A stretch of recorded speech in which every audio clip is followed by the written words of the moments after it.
I am wishing you a very warm welcome to episode 89 of the Trust the Process series, where we try to get better at drawing every day, step by step.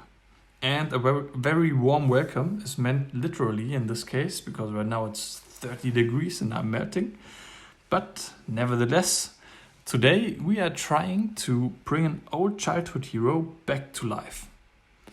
To be exact, we are trying to bring Miss Pepperpot, and feisty old Norwegian grandma, back to life. And more than that, we are trying to throw her in a big bowl of pancakes. And if that's not drawing from imagination, I don't know what is.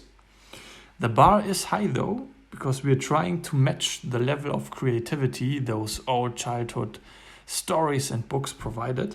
So, challenge is on. And as always, I'm happy to share my insights along the way to provide you with one or two helpful thoughts. And I'm encouraging you to draw along or try the process yourself. So let's get to it. For the inspiration part, I dove right into Miss Pepperpot stories, an old book I found on a page called the Internet Archive.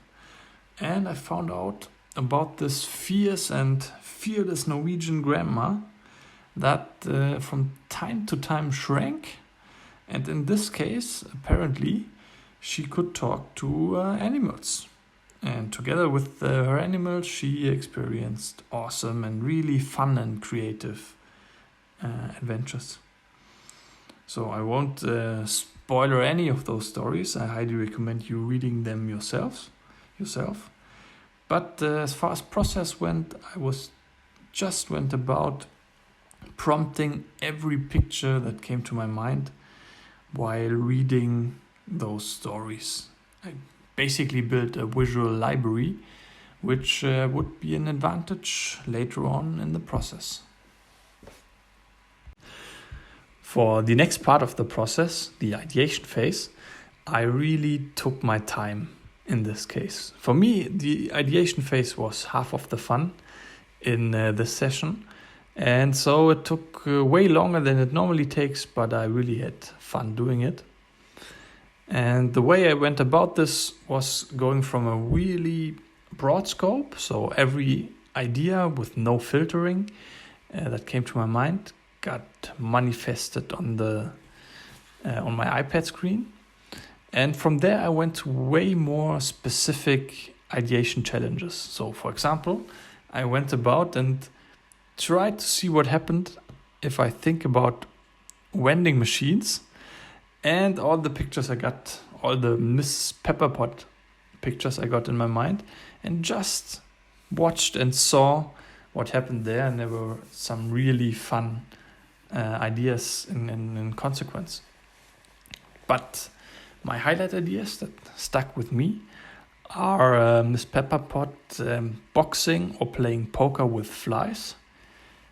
In my mind, or in the way it seemed to me, flies are like the bad guys in Miss Pepperpot. They are always up to something, so they are the villains there.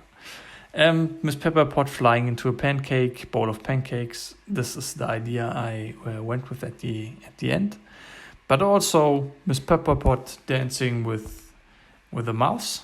This is really a reminder of the drawings of Heinrich Klei, which, if you don't know Heinrich Klei, he did those awesome motion drawings of animals dancing. That's a really huge inspiration of mine.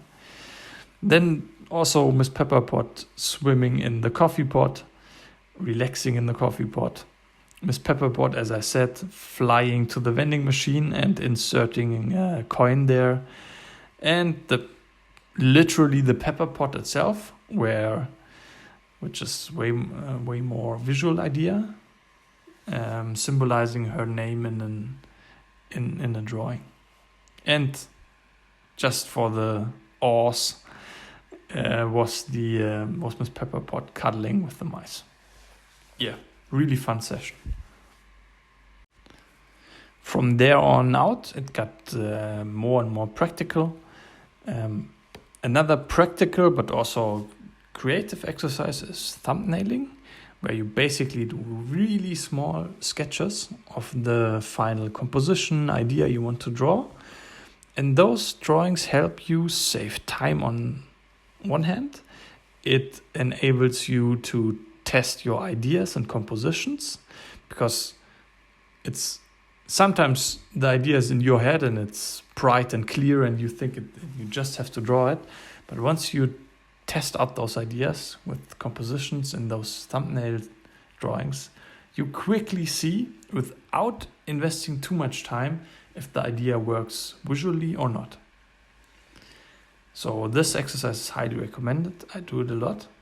In this case, I ended up doing those thumbnails mainly regarding perspective. Maybe I could have done more in the way of idea and mixing up the idea, but in this case I just tested different perspectives. This is also an interesting insight. One of my drawing heroes, Kim Jong-ji, I hope I said his name correctly,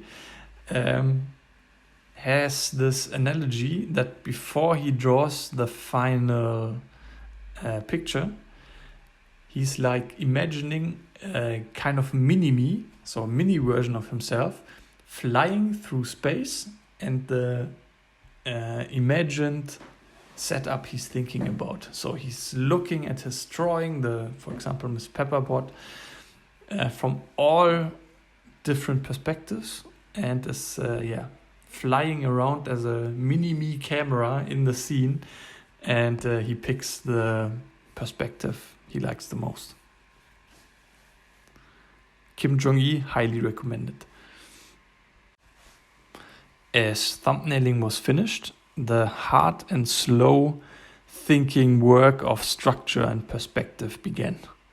It's like bricklaying in terms of drawing. It's like not emotional, it's not intuitive, it's figuring out a math problem, but it's very helpful, and I don't want to miss it in the process. In this case, I was thinking about horizon lines, I was thinking about position of the camera, in which case the thumbnailing exercise really helped. I rotated boxes, and at the end I got stuck in the process.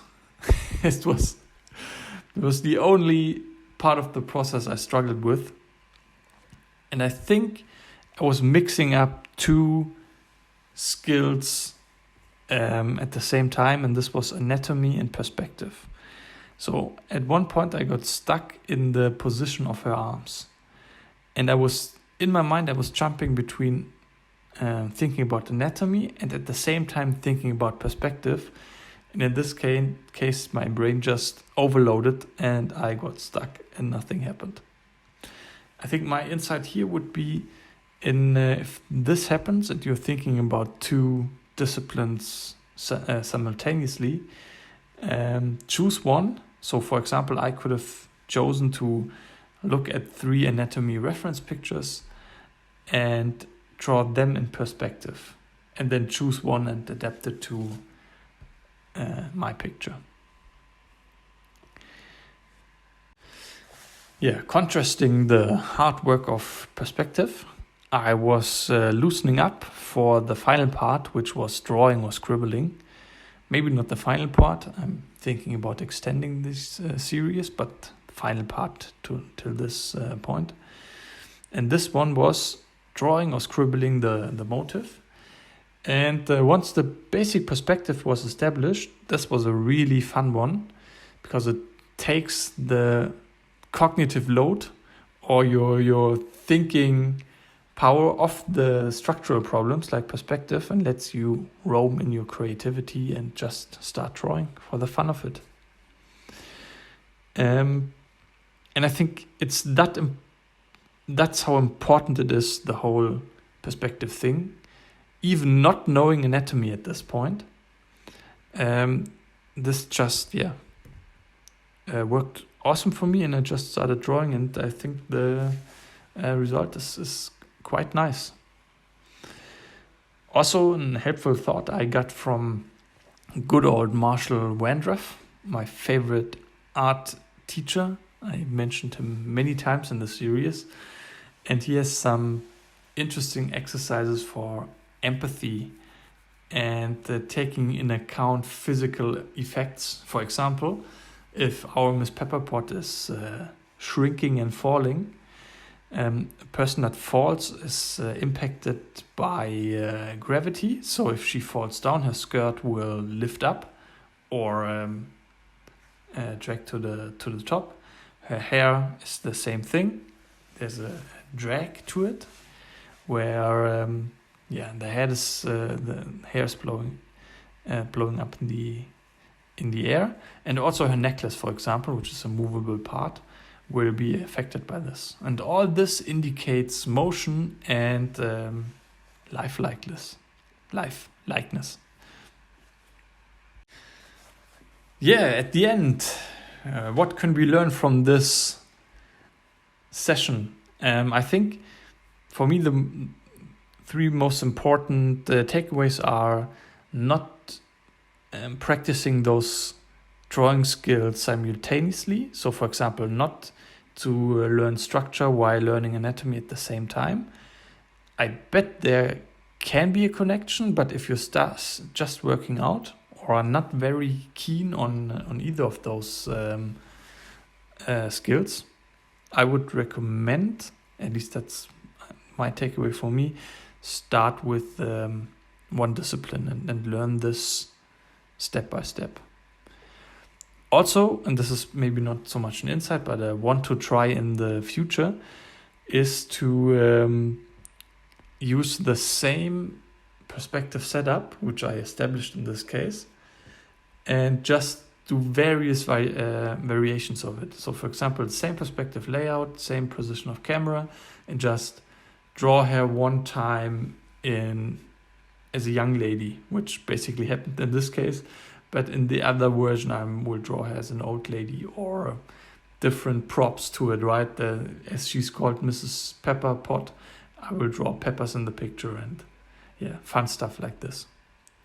Establishing the perspective really gives you this freedom of creativity. And perhaps the most important insight, I didn't even came close to the level of creativity that is provided in those awesome old books. I think there's a lot to learn in there. And that's it. I hope you liked this episode. I'm happy to hear your opinions, your questions, and would be awesome to see your results, your drawings, if you can benefit from this process. Okay, thanks a lot, and I'm out.